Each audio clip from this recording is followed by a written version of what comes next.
Bogged down by resentment and feelings of being stuck in the same place, Troy Maxson takes up an extramarital relationship so he can relax. The book, Fences, the author, August Wilson, and you're listening to Lit Society. Let's get lit!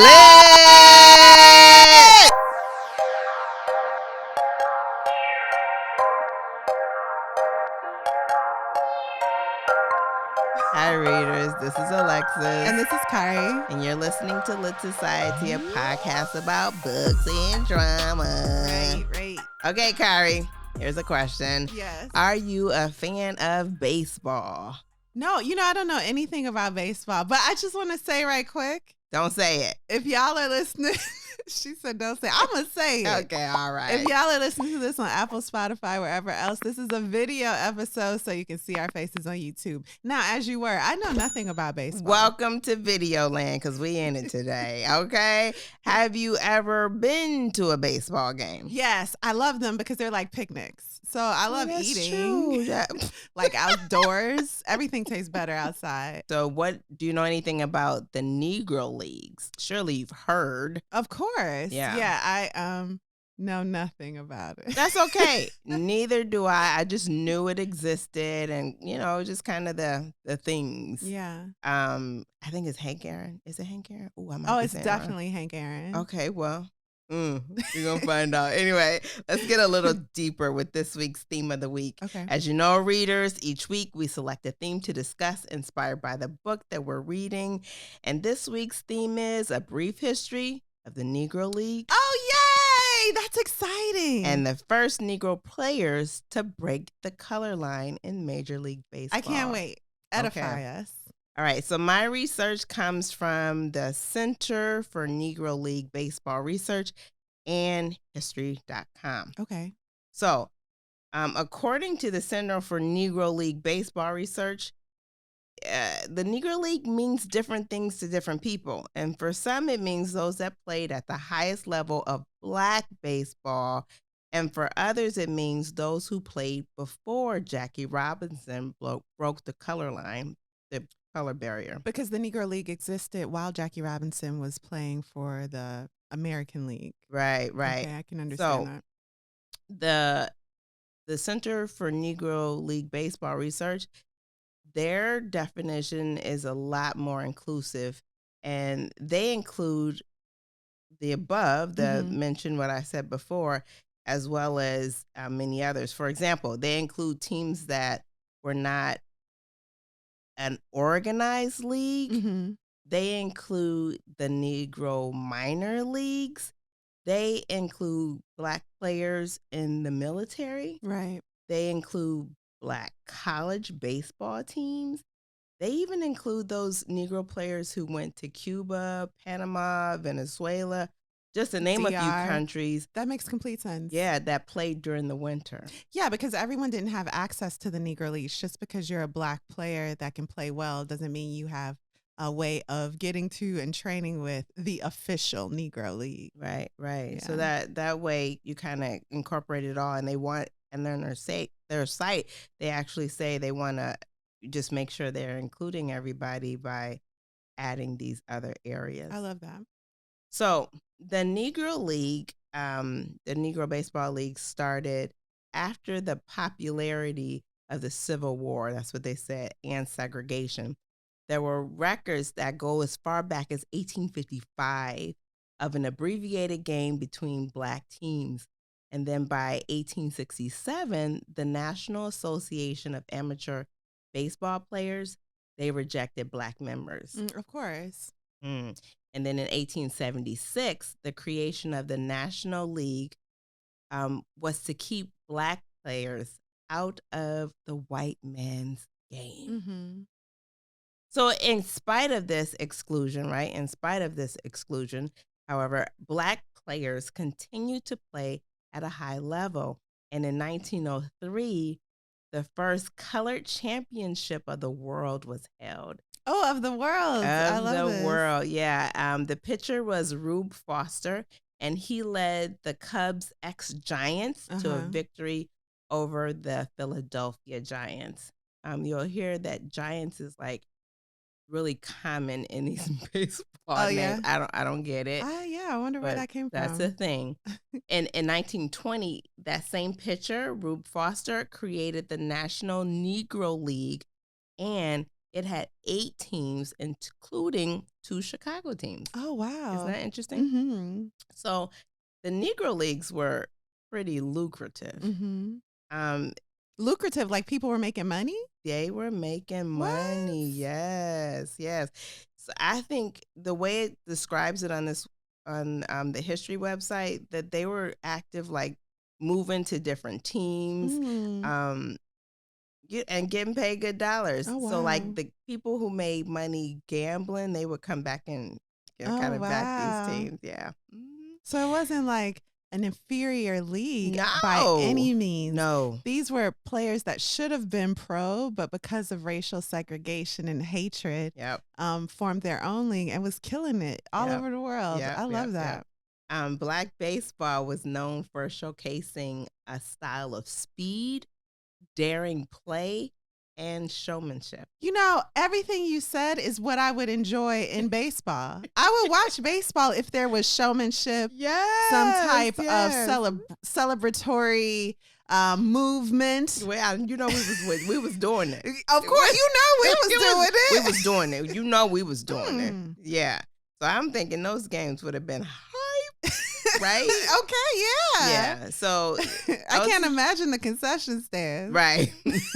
Ultimately, the Negro teams did fold by the 60s, and that was after the influx of Negro talent going to the major leagues. So it's almost like opening up the American Baseball League, watered down the Negro Leagues, right? Oh, yeah, absolutely. And I think it's I think there's an American and a national. For sure. Yeah, Okay, that yeah. I know. All right. Oh, that's interesting. But I'm happy those players were able, I hope, to make real, like even more money for their families in the American League. Yeah. The first to integrate into Major League Baseball. Let's talk about that. Okay. It wasn't Hank Aaron. It was Jackie Robinson. Jackie Robinson. Yeah, that's okay. Yeah. So he integrated into the Brooklyn Dodgers, and that was in 1947. He won Rookie of the Year that season. He became the first Black MVP in 1949. Do you know his jersey number? 23. 42.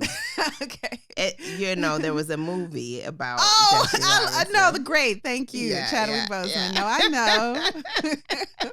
know. Jackie Robinson became a Hall of Famer in 1962, and they retired his number across Major League Baseball in 1997. Okay. Yeah.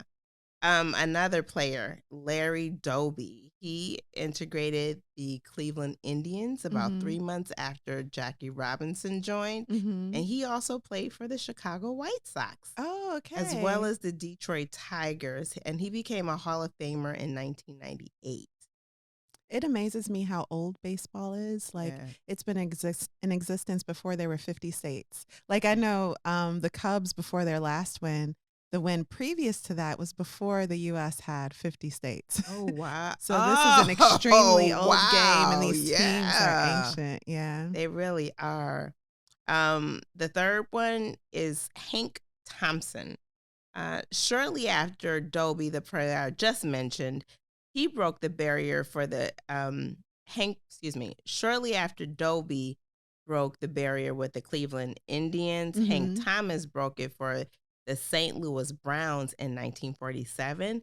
He would then go on to break that barrier for the San Francisco Giants in 1949. Okay. And then there were 2 players. Again, Hank Thompson is included, and then Monty Irving, who broke into the New York Giants in 1949. So I think Hank was playing for a couple of teams that year. Oh, okay. Yeah. Another guy, Sam Jethro. He played for the Braves in 1950. The first game that he played, he hit a home run, and was the National League Rookie of the Year for that season. Mm. It sounds like he lied about his age when he went in. So he said he was 33, but he wasn't. We don't know He the was probably actual like age. 45, killing her. Right. And he was out because they really believed that he was older than he said he was. They're like, okay, brother, you gotta walked go. with a cane to the plate, though. But.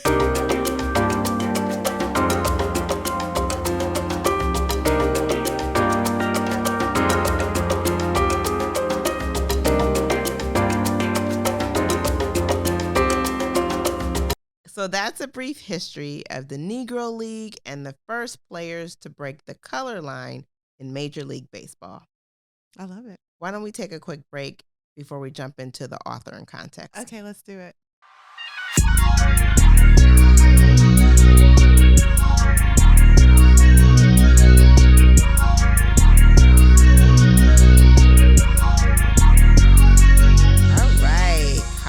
Now that we're back, or why don't you share about the author and context for this book? Yeah, so August Wilson was born in Pittsburgh to a German father and a Black American mother in 1945. He was born Frederick August Kittle Jr. His father, again, was German born, and his mother was Black American. His early childhood was really... Actually, I'll say his entire life, he suffered a lot because of racial hatred. For example, his mother later divorced and remarried. They moved to a white neighborhood. Someone threw a brick through their window, and they were forced out of the neighborhood and had to find another place to live. Also, he dropped out of school once because a teacher falsely claimed that he plagiarized a report on Napoleon. Heard about that. Okay, so he was fed up a lot. Yeah. Wilson says, or he used to say, that he learned to read at the age of 4 and that he really honed in on Black writers around the age of 12. So he's really influenced. Wow. Yeah, he's really influenced by Ralph Ellison, Richard Wright, and Langston Hughes, which you can pick up in the color of his characters, how diverse they are in character and how well he fills in the gaps. Without telling you everything about the character, you already understand their who, what, and why. Yeah. His mother wanted him to be a lawyer, but like I said, he dropped out a lot. Sometimes he wouldn't even tell her, like he just wouldn't be at school no more. So with our wild card episodes, we're focusing on plays. And one thing I really noticed about the playwrights is that a lot of them didn't take the formal education or traditional education, but their education evolved past the classroom. So they were readers. In fact, he received an honorary high school diploma from Carnegie Library of Pittsburgh just because he studied there so often. He didn't need someone to tell him to study. Yeah. He wanted to. And he received many other honorary degrees in his lifetime. They're like, I want to claim him. Yeah, that's what it is. And then it makes your school look more prestigious. Yeah, exactly. Yeah. So heavily influenced by pro-Black political and social and art movements, he became a strong voice in the progress of Black theater and the development of it, the formalization of it. His century cycle is his crowning achievement. And that's part of what we're reading today. That's that complete work made of 10 smaller plays that covers 100 years of the Black American experience. That is so interesting to me. I read a little bit about that. I'm like, that's amazing. How can I see all of these plays on stage? No, for sure. In fact, Chicago's Goodman Theater was the first to present all 10 plays on stage, and we love the Goodman Theater. Yeah, love the Goodman Theater. I think there is a theater in Seattle that was the first to have all 10 plays performed, and then I think a one-man show. But Chicago Goodman Theater was the first to have that century cycle put on stage. It's also called the Pittsburgh cycle sometimes. Oh, okay. But anyway, Wilson did desire for a Black director to bring those plays to film. And Denzel Washington has made that his mission after Wilson's death. Okay. So were there Black directors for all the plays? Oh, that's a good question. I do have an anecdote that's kind of related to that. I don't know the answer to your question, but I know that August Wilson was not a director. In fact, when someone bought his play and wanted to present it on stage, they were like, okay, where can we get a director? And he was there and he said, I'll do it. Oh. And he said, I didn't know how to direct, but I knew where to find a book on directing at the library. Hello, library to the rescue. So that's what he did. He read a book on how to be a director, and he became a director of his own works. Very cool. So yeah, he died of cancer in 2005. Okay. And that's what I have on August Wilson. Well, thanks for sharing that bit of information, Kari. No problem. Why don't we get a brief synopsis without spoilers before we jump into our deep dive? Okay, so is the past ever in the past? Troy Maxson has been chewed up and spit out by life in a world where being Black meant a man must face crushing assaults on his spirit and body. But the world is changing and leaving Troy behind. Will he adapt or become imprisoned by the fences built around him? Alexis, what were your first thought of Fences? You've seen the movie. Yeah, I've seen the movie, but I gotta say, I didn't know about August Wilson until I moved to Chicago. Oh, wow. And that is through the Goodman Theater. They were always putting on a show about him, and now I know why. And I think it's annually that they reset and do his show. So Oh, the whole century cycle, maybe. yeah, I think so. Okay, we'll look into that. I think so. So that's how I learned about him through that process. And then the movie Fences came out, and I was like, so we're going to read the play? Right. I love it. I love reading plays. It's pretty cool. So I was excited to read it given my limited experience and knowledge, but the movie was great. So who do you think would enjoy reading this book? If you're interested in a character-driven play, a shorter story that's just full of pain and heartbreak, but in that pain and heartbreak, there's comedy, there's romance. If that interests you, perhaps you would enjoy Fences. Yeah, I think so. Yeah. So are you ready to take a spoiler-filled deep dive into Fences? Yeah, I think I am. Okay, well, you have the floor. Okay, so I have a copy of the book here, and it starts by describing the setting and then giving like a backstory on the play. And I'm going to read a section of it because I think it adds great, again, context to the characters, especially Troy. Okay. So here it is. It says, near the turn of the century, the destitute of Europe sprang on the city with tenacious claws and an honest and solid dream. The city devoured them. They swelled its belly until it burst into 1,000 furnaces and sewing machines, 1,000 butcher shops and bakers' ovens, 1,000 churches and hospitals and funeral parlors and moneylenders. The city grew.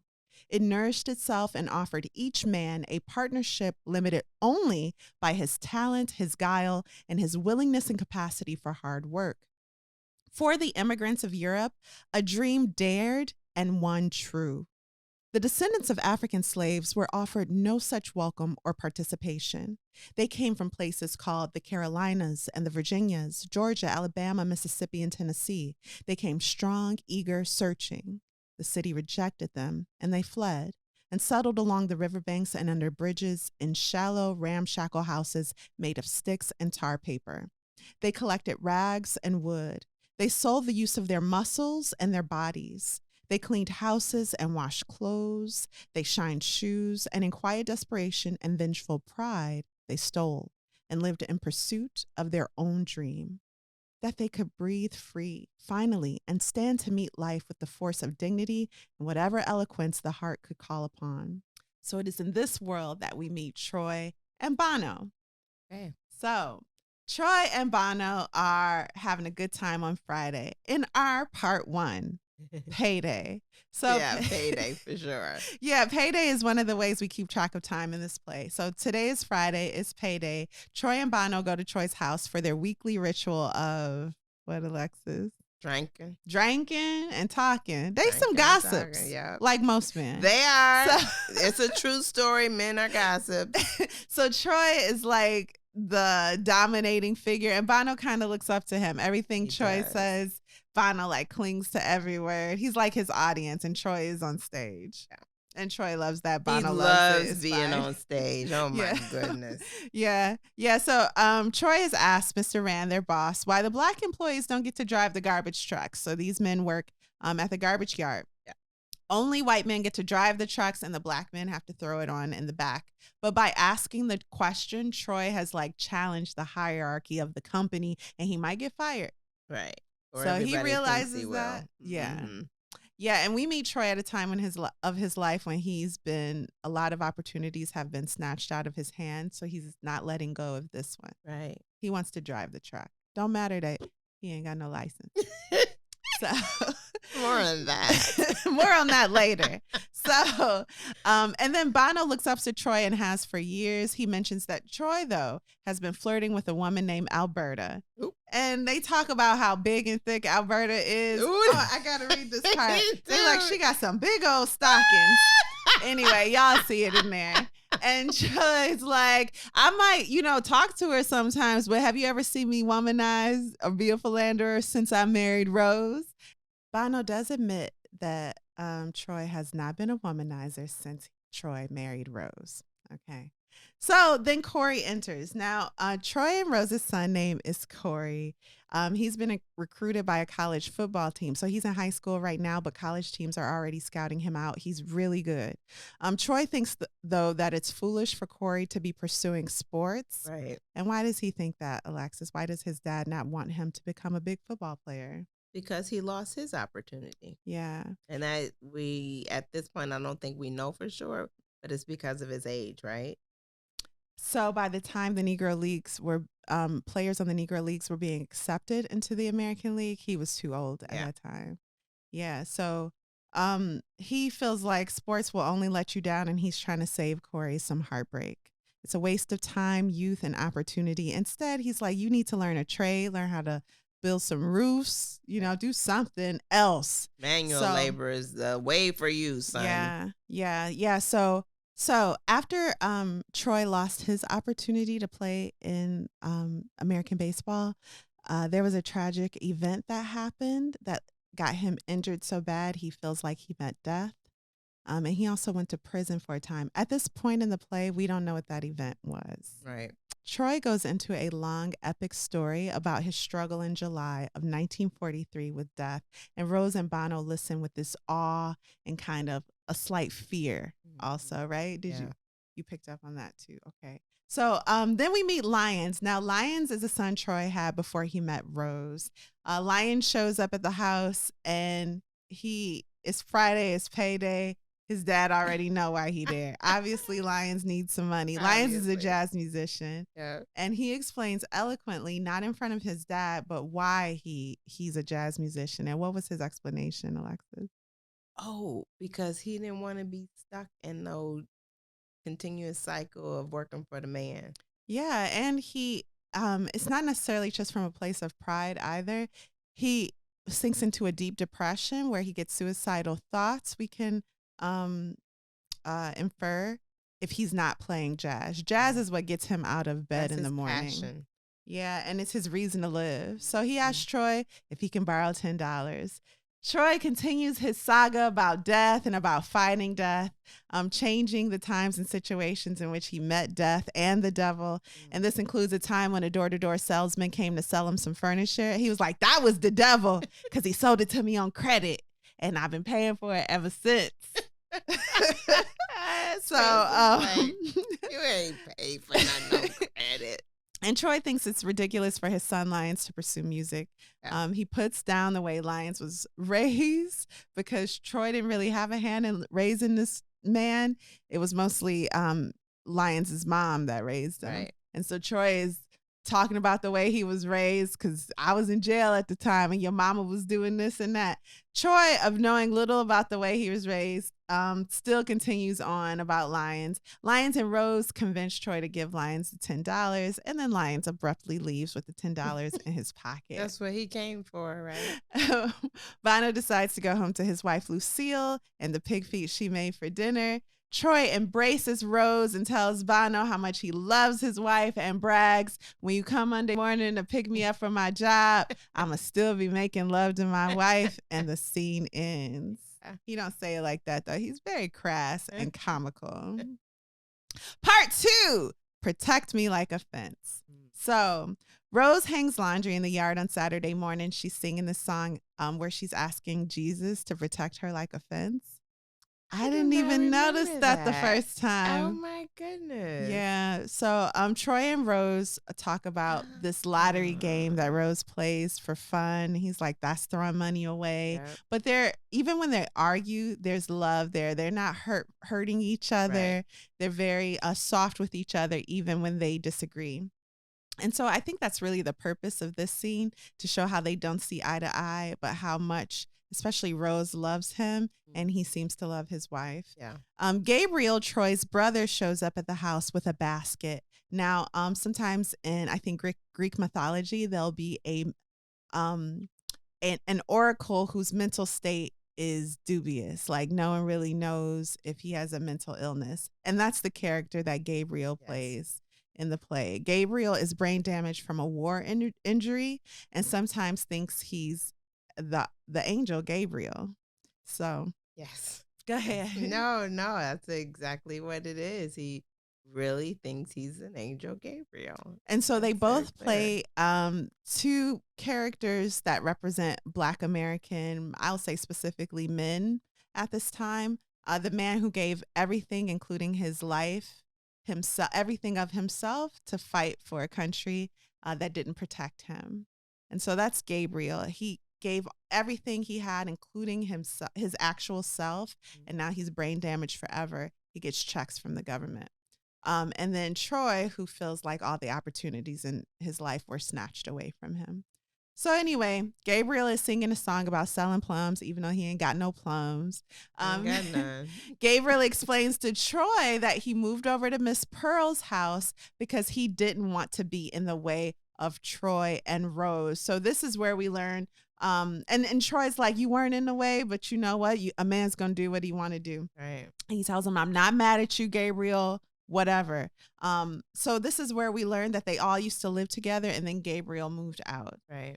Gabe often refers to St. Peter, quote unquote, St. Peter, as if he knows him personally. He's like, I saw the book about Judgment Day and your name was there, Rose, but your name was there too, Troy, in a different way. Yeah. And then we just gotta deduce what that, because we know Rose is sweet as pie. So where was Troy's name? Ooh. And then Gabe leaves Troy after saying, I see some hellhounds by your feet. I don't even know what that is. As Gabe leaves, he sings a song warning Troy to get ready for Judgment Day. When Gabe leaves, Troy expresses guilt about managing the checks that Gabriel gets from the government. Yeah. Because when Gabriel lived there and Troy was managing the money, he bought the house. So if his brother didn't have a hole in his head, then Troy and his family wouldn't have a roof over theirs. Yeah. And that's set okay with him when he was living there. But now that Gabriel has moved out, the person that needs help has moved out, and you're in a house that you paid for with the checks that, you know, so that creates a lot of conflict inside of Troy, who really loves his brother. Yep. So anyway, Troy tells Rose that he's going to Taylor's, which is a bar, to listen to a baseball game. Remember this. Troy is going to the bar to listen to the baseball game. And you know what? I'll work on this fence that you want so bad around the yard. I'll work on it when I get back. Okay. A little time passes. Corey comes home from football practice on Saturday afternoon. Rose tells him that Troy is upset you didn't do your chores. And Corey is fearful of his father. Yeah. But he isn't motivated by love for him. So if he can get away without doing stuff, he gonna not do it. So he's like, the chores. I want to do something else first. I'm gonna do that, and I'll come back. Exactly. As long as I'm in process, I won't get in too much trouble. And he tells him, every Saturday, Troy, my father, tells me to come out here and help him build the fence, but then I come out here and he go to the bar. So let me go do what I need to do too. Exactly. So Troy comes home supposedly from the bar. But Rose was like, what was the score of the game? Just asking regular questions. He's going, I don't know. What game? So yeah, like he has no clue what the game is. What game? Why are you asking me about the game score? Is there even a game today? Oh, the camera went off again. That's fine. Let's leave it off for a while. Okay. Troy then unsuccessfully flirts with Rose, his wife, and yells at Corey to come outside and help him with the fence. Mm-hmm. Troy reprimands Corey for going to football practice instead of doing his chores. They have a colorful discussion about buying a television. So Corey comes out to help his dad. He like, Dad, why don't you get a TV? He's like, how much a TV cost? $200. He go, okay, you see that roof? It's such and such years old. It's going to leak. You ain't going to notice it at first, but then it's going to be a hole in your roof. And all that water going to be all over your new TV. So do you want $200 for a roof or $200 for a television? And Corey goes, I want $200 for a television. When I need the roof, I'll get it then. Worry about it when With what happens. money? You spent it on the television. So here we see his dad is trying to like, what do you think this scene is showing us? He's truly trying to educate him on putting your needs before your wants. Yeah, basic economics. Yeah. Yeah. So, anyway, Troy disappoints Corey by not agreeing to sign the permission papers for Corey to go play college football. And this is odd to me because his dad does want him to get an education, but a trade specifically. Yeah. Not to go to school, and definitely not to go to school because of some sports scholarship. Troy is really behind. Well, a recruiter wants to come by, wants to meet the dad, and wants some papers signed. And Troy is like, not going to let that happen. I keep looking at the camera, you guys, because our secondary camera went out. Anyway, moving on. So Troy will not change his mind. And Troy wants Corey to work at the A&P supermarket. Okay? Just work at the supermarket. Then you can get out, be an apprentice for somebody and learn how to build roofs. And Corey breaks the news to Troy that he's already given away his job at the A&P supermarket. And Mr. Stawicki, Corey's boss, is keeping Corey's job for when the season ends. Like, kids do this all the time. Yeah. I'm not making this my career, bagging groceries. Corey begs Troy to change his mind, but Troy refuses and demands that Corey get his job back at the supermarket. Corey sees the present for what it is, a changing, gradually more accepting place for talented Black Americans like himself. But Troy can only see his past and how hurtful that was. And because Troy refuses to believe that professional sports might treat his son better than they treated him, he holds Corey back. He's building a fence there. Yeah, for sure. For me, Troy does the opposite of what I think parents should be doing, and that is opening up opportunities for them. And he shut him down. So I didn't have love for Troy because of that. Yeah, your heart breaks to see Corey so excited about something that he's so good at, and for his dad to be the only thing standing in his way. Yeah. But ironically, Troy's attempt to protect Corey actually hurts him, stifling his potential and limiting his chances for success in the future. Can I ask you a question? What you want to ask me? Mr. Stawicki, the one you got the questions for. How come you ain't never liked me? Liked you? Who say I got to like you? What law is there say I got to like you? Want to stand up in my face and ask a fool question like that, talking about liking somebody? Come here, boy, when I talk to you. Straighten up. I asked you a question. What law is there say I got to like you? None. Well, all right then. Don't you eat every day? Answer me when I talk to you. Don't you eat every day? Yeah. Nigga, as long as you in my house, you put that sir on the end of it when you talk to me. Yes, sir. You eat every day? Yes, sir. Got a roof over your head? Yes, sir. Got clothes on your back? Yes, sir. Why you think that is? 'Cause of you. I know it's 'cause of me. But why you think that is? 'Cause you like me? Like you? I go out of here every morning, bust my butt, putting up with them crackers every day. 'Cause I like you? You about the biggest fool I ever saw. It's my job. It's my responsibility. You understand that? A man got to take care of his family. You live in my house. Sleep your behind in my bedclothes. Fill your belly up with my food. 'Cause you my son.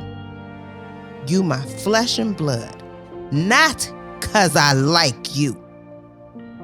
'Cause it's my duty to take care of you. I owe a responsibility to you. Let's get this straight right here before it go along any further. I ain't got to like you. Mr. Rand don't give me my money come payday 'cause he likes me. He gives it to me 'cause he owe me. I don't give you everything I had to give you. I gave you your life. Me and your mama worked that out between us, and liking your black tail wasn't part of the bargain. Don't you try and go through life worrying about if somebody like you or not. You best be making sure they doing right by you. You understand what I'm saying, boy? Yes, sir. Now get out of my face and get on down to that A&P. Part 3, things are looking up. Mirroring the first scene in the play, Troy and Bono arrive at Troy's home to drink and talk, to gossip, as they do. On payday. On payday.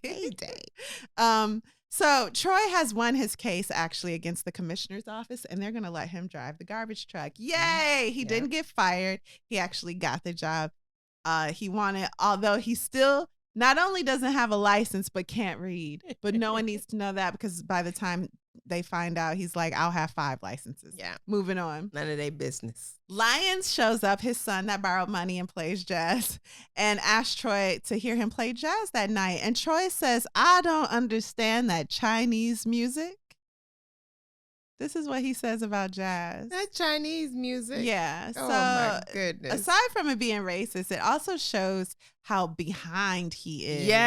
Yes, very much so. Mm-hmm. He is it's not foreign, it's familiar. He doesn't understand it, so he rejects it. And that's his MO. Yeah, he's not paying attention to the current events either. Yeah, right? No. And then Lyons surprises his dad by what? Coming by to pay back his He's $10. actually paying back the money. And Troy's like, I'm good. You keep the money I lent you, and the next time you want to borrow money from me, go and get that money you trying to give me, so you can stop coming over here for money. But he's also not allowing his son to like be a man and to keep his word. Yeah. To pay him back as he said he would. Anyway, Gabriel shows up at the house. Remember, that's Troy's brother who has some brain damage. He shows up at the house and continues to talk about how he will be responsible for opening the gates of heaven on Judgment Day. Bono and Troy then start thinking about their dead fathers and their childhood. Bono's dad was a Rolling Stone. He barely saw him.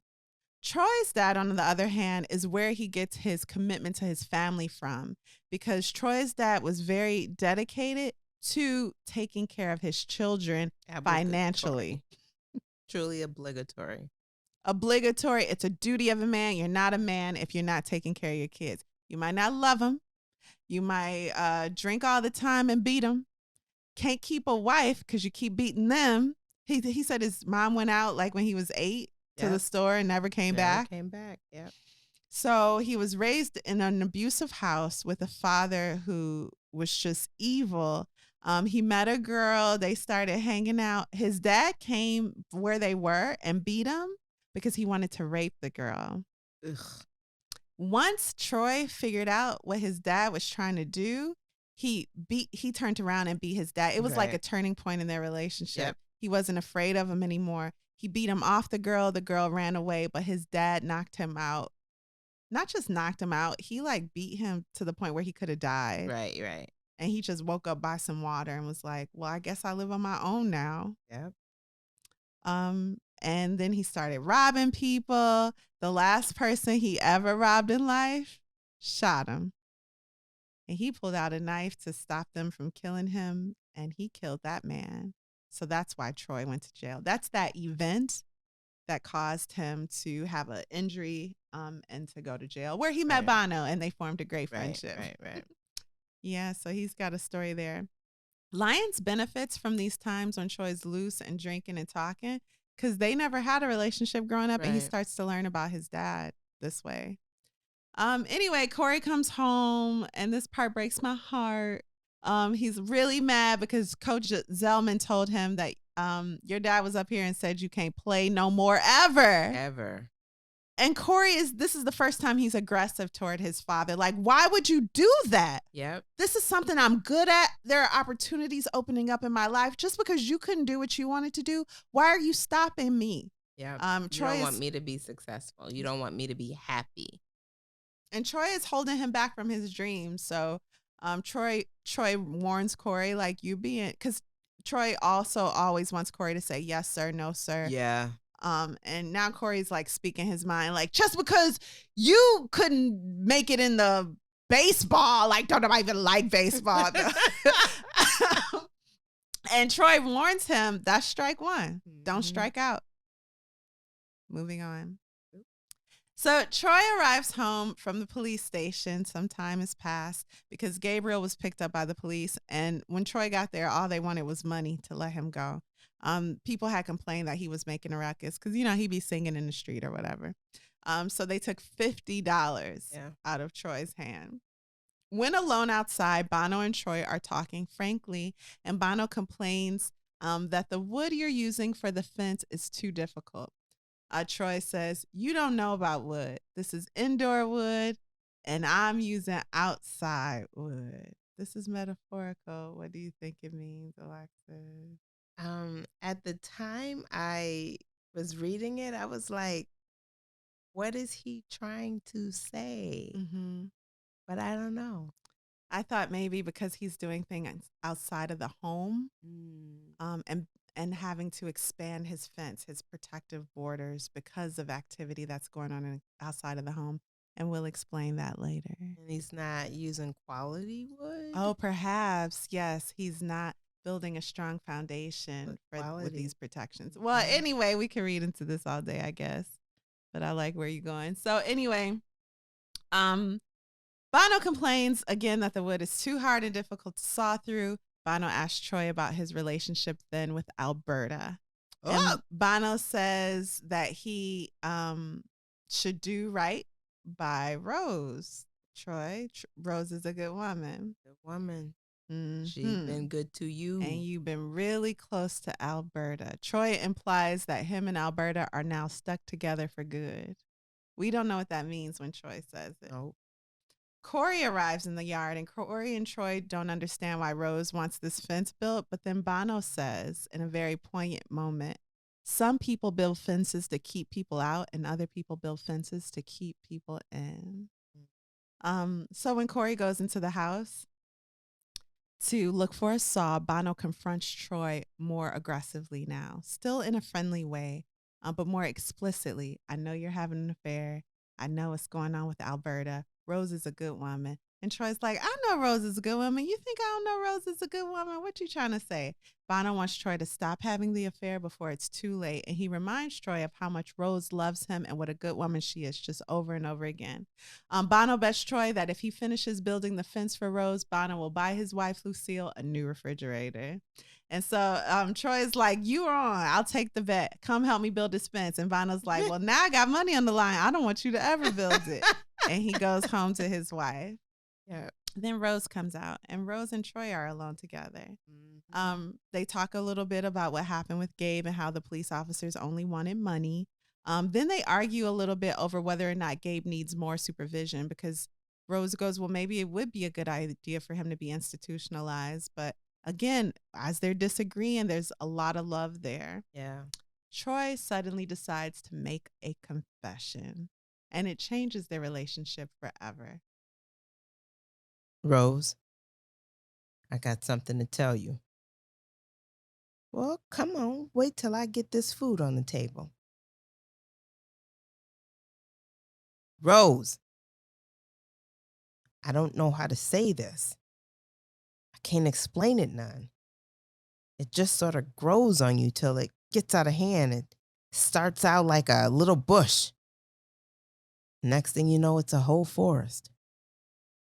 Troy, what is you talking about? I'm talking, woman. Let me talk. I'm trying to find a way to tell you. I'm going to be a daddy. I'm going to be somebody's daddy. Troy, you're not telling me this. You're going to be what? I done tried to be everything a wife should be, everything a wife could be. Been married 18 years, and I got to live to see the day you tell me you've been seeing another woman and done fathered a child by her. And you know, I ain't never wanted no half nothing in my family. My whole family is half. Everybody got different fathers and mothers. My 2 sisters and my brother. Can't hardly tell who's who. Can't never sit down and talk about Papa and Mama. It's your Papa and your Mama and my Papa and my Mama. Rose, stop it now. I ain't never wanted that from none of my children. And now you want to drag your behind in here and tell me something like this? You ought to know. It's time for you to know. Well, I don't want to know it, dog it. I can't just make it go away. It's done now. I can't wish the circumstance of the thing away. And you don't want to either. Maybe you want to wish me and my boy away. Maybe that's what you want. Well, you can't wish us away. I've got 18 years of my life invested in you. You ought to have stayed upstairs in my bed where you belong. Rose, now listen to me. We can get a handle on this thing. We can talk this out. Come to an understanding. All of a sudden, it's we. Where was we at when you was down there rolling around with some godforsaken woman? We should have come to an understanding before you started making a fool of yourself. You're a day late and $1 short when it comes to an understanding with me. It's just, she gives me a different idea, a different understanding about myself. I can step out of this house and get away from the pressures and problems. Be a different man. I ain't got to wonder how I'm gonna pay the bills or get the roof fixed. I can just be the part of myself that I ain't never been. What I wanna know is, do you plan to continue seeing her? That's all you can say to me. I can sit up in her house and laugh. Do you understand what I'm saying? I can laugh out loud. And it feels good. It reaches all the way down to the bottom of my shoes. Rose, I can't get that up. Maybe you ought to go on and stay down there with her. Is she a better woman than me? It ain't about nobody being a better woman or nothing. Rose, you ain't to blame. A man couldn't ask for no woman to be a better wife than you've been. I'm responsible for it. I done locked myself into a pattern trying to take care of you all that I forgot about myself. What was I here for? That was my job, not somebody else's. Rose, I done tried all my life to live decent, to live a clean, hard, useful life. I tried to be a good husband to you in every way I knew how. Maybe I come into the world backwards. I don't know. But you're born with 2 strikes on you before you come to the plate. You got to guard it closely, always looking for the curveball on the inside corner. You can't afford to let nothing get past you. You can't afford a call strike.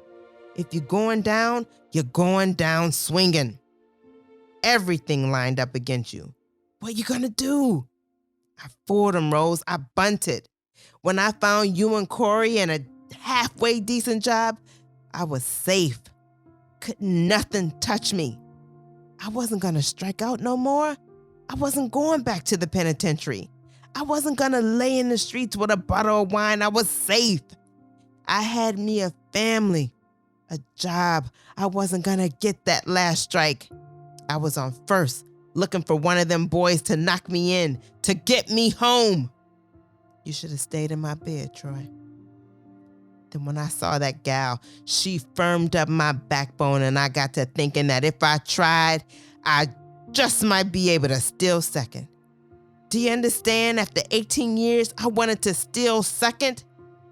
You should have held me tight. You should have grabbed me and held me.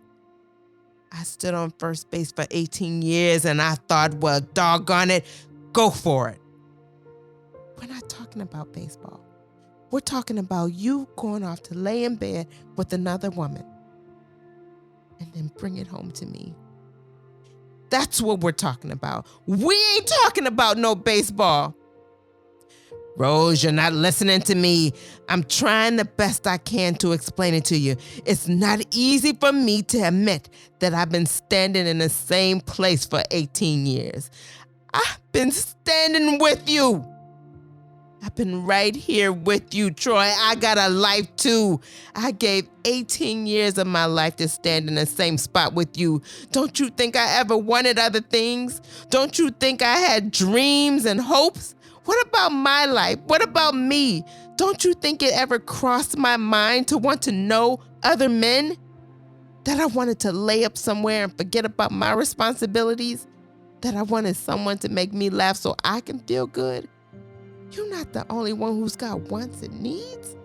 But I held on to you, Troy. I took all my feelings, my wants and needs, my dreams, and I buried them inside of you. I planted a seed and watched and prayed over it.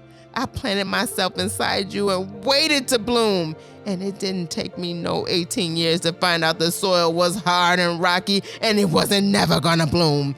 But I held on to you, Troy. I held you tighter. You was my husband. I owed you everything I had, every part of me I could find to give you. And upstairs in that room, with the darkness falling in on me, I gave everything I had to try and erase the doubt that you wasn't the finest man in the world. And wherever you was going, I wanted to be there with you. Because you was my husband. Because that's the only way I was going to survive as your wife. You always talking about what you give and what you don't have to give. But you take too. You take, and you don't even know nobody's giving. Part 4, Daddy's Baby. So 6 months have passed, and Troy is now treated like a stranger in his home after this startling confession. Rose hasn't had a conversation with him, a real one, for these 6 months. Not a single day has passed with them really talking the way they used to. He's still living in the house, but he goes to the bar often. Yeah. And that's, we can now assume, is Alberta's home. Rose speaks for Troy for the first time, or speaks to him for the first time by asking him, tonight, are you planning to come home or are you going out?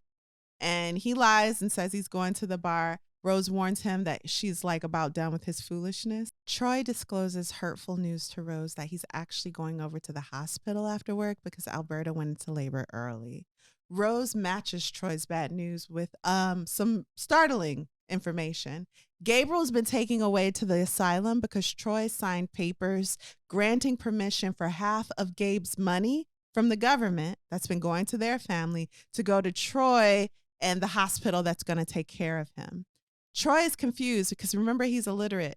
So perhaps someone talked him into signing papers. Is that what you gather? Right. No, what I think is they lied and told him what he was signing. Yeah. Because he never wanted his brother to go back. Mm-hmm. But you go ahead. Yeah, so he did sign papers. Rose saw his signature on the papers. So he thought that the papers he signed were the release forms to allow Gabe out of jail. So obviously there was some deception there. Yep. He made a mistake, could not read the papers, and signed Gabriel to an asylum. Rose is furious at Troy for not signing the papers so Corey could go to college to play football, but signing the papers for Gabe to be locked up in a mental hospital. Because he never wanted his brother to go. He was like, be free. Yeah. But it was Rose who thought he should go. Right. And so now that it's switched. Mm-hmm. So Rose warns Troy that he will have to answer for his misdeeds. The phone rings and Rose answers it. She says, hey, Troy, I got some news for you. He's like, what? Rose learns from the hospital that Alberta had a healthy baby girl. Yay. But Alberta died during childbirth. She breaks this news to Troy. At first, he is just in disbelief. And the hospital called her house to say that her husband's mistress died during childbirth with his child. Once he learned that the baby was born, he was getting ready to go be with Alberta, and she was trying to tell him what happened. Rose was, and he didn't really want to hear it. He was like, I'm gonna be with her. Like, you know, like, what do you think? Yep. And she breaks it to him. No, Albert is dead. So Troy confronts this imaginary character, Death, that he keeps talking about throughout the play. And he challenges Death to come and get him after he builds a fence. Troy dares Death to confront him man to man, still confident that he would win. So Troy brings home his motherless baby, Raynell. He sits on the porch singing a song, kind of putting on a show, because at first Rose doesn't allow him in the house with the baby. So he sits on the porch and he's like, I guess we homeless, baby. I've been homeless before, but never with a baby. And he starts telling her what we gonna do. We gonna try to catch them free train rides, me and you, baby. And then Rose, her heart is touched, and she comes out and delivers the greatest line of the play to me. She says, you can't visit the sins of the father upon the child. This child got a mother, which means she's going to adopt the child as her own. But you're a womanless man. So she has rejected Troy as a partner. So time passes. Rose is now more independent. Just like Troy was at the bar all the time, Rose is at church, baking pies, involved in community events. She don't tell him where she going. No food. She putting cold food out for him. He can heat it up if he wants to. Yep. Yep. He drinks alone now. Even Bono's not spending time with him. He sings blues to himself and he's just drinking. One day Bono does stop by the house. It's the day they usually hang out together, payday, the Friday. But they're no longer close friends. And Troy and Bono catch up with each other.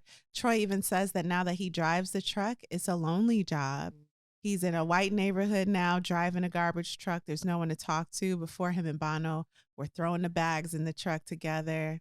He doesn't have that anymore. They talk about their hopes for an early retirement. They talk about their wives. Rose is a lot more religious now, he confesses to Bono.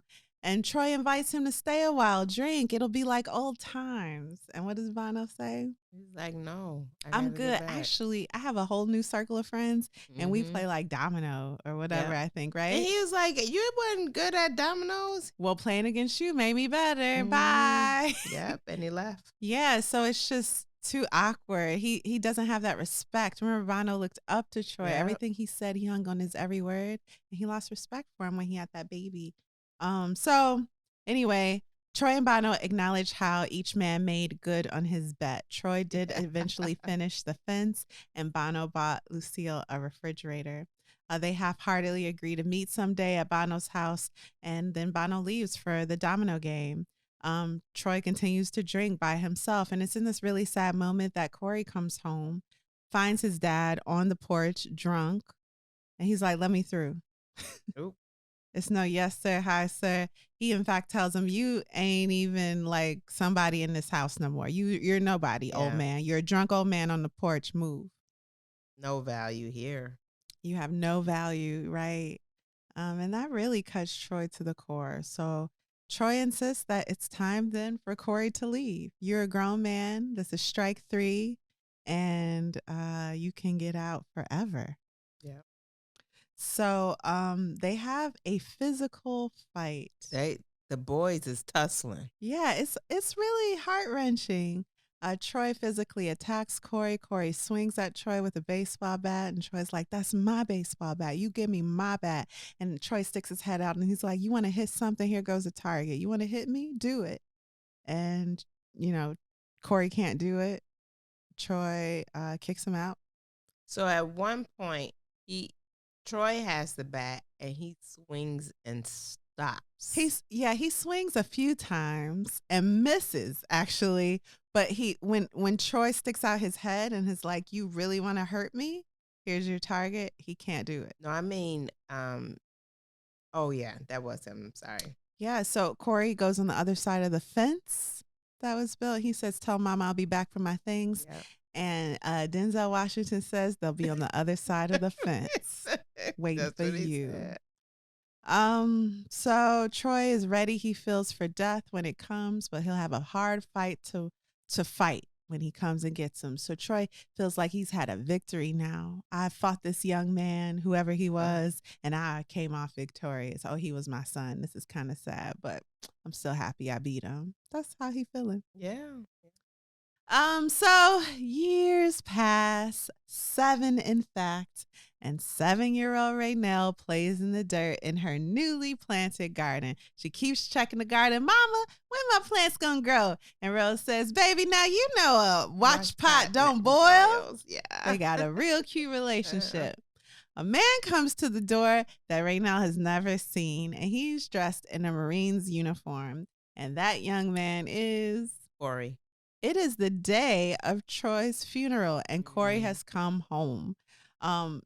It's been so long, Raynell don't know who he is. Lyons also comes to the funeral. Little update on Lyons. He's doing check fraud now. His girlfriend left him. He really don't have a job, and he's like been in jail. He's been in jail. So of course he doesn't have a job. Yeah. Because they let him out of jail to go to his father's funeral. Yeah, so he's still in jail. Yeah. Mm-hmm. Yeah, so Corey is engaged to be married to a woman who he thinks is the one for him. He cares for her deeply. He talks to his mom about her. Lyons and Corey reminisce about Troy then saying, "You got to take the crookeds with the straights," which is a baseball reference. And all his life, he was applying baseball references to things, getting on people's nerves. Corey, however, when he is alone with his mom, says, "I'm not going to the funeral, actually. So, yeah." And his mom says a few things that stuck with me. You know, all that time you were angry at your dad, that was just you becoming a man. And so, in a way, he made you the man you are. Yeah. And so you going to his funeral, because not going don't make you more of a man, you know? So, Rose tells Corey that skipping his father's funeral won't make him a man, and Corey attempts to explain why he has mixed feelings for Troy, saying Papa was like a shadow that followed you everywhere. Corey and Raynell, then, the siblings, compare their memories of Troy as a father, and they sing this song together about an old dog named Blue. They both got that song about the old dog named Blue from their father. Gabriel shows up, having been released or having escaped from the mental hospital. No, he was released to come to the... Sure. He's got a trumpet in his hand, but when he goes to blow, no sound comes out. Right. So then he takes out his frustrations in a dance and reminisces on like the time he spent with his brother. He lets out a cry to the heavens that is like a trumpet sound. And the audience is to imagine now the heavens parting because of that sound. And Gabriel goes, "That's the way it goes." And the play ends. Should we take a break? Absolutely. Let's do it.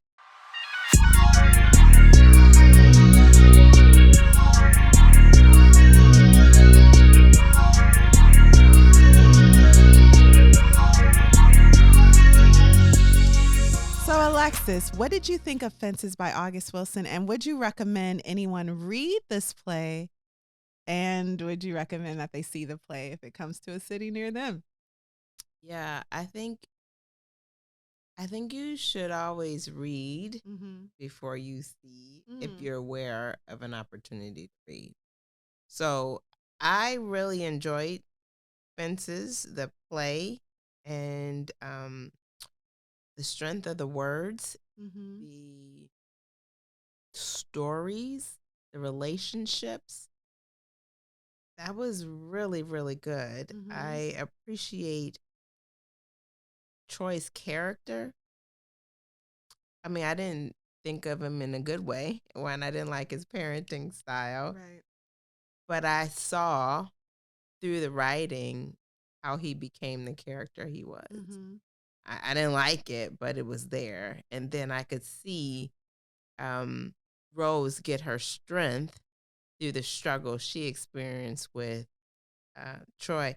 The dialogue, the monologue she has where she talks about how she herself I stood by you all these years, and I had to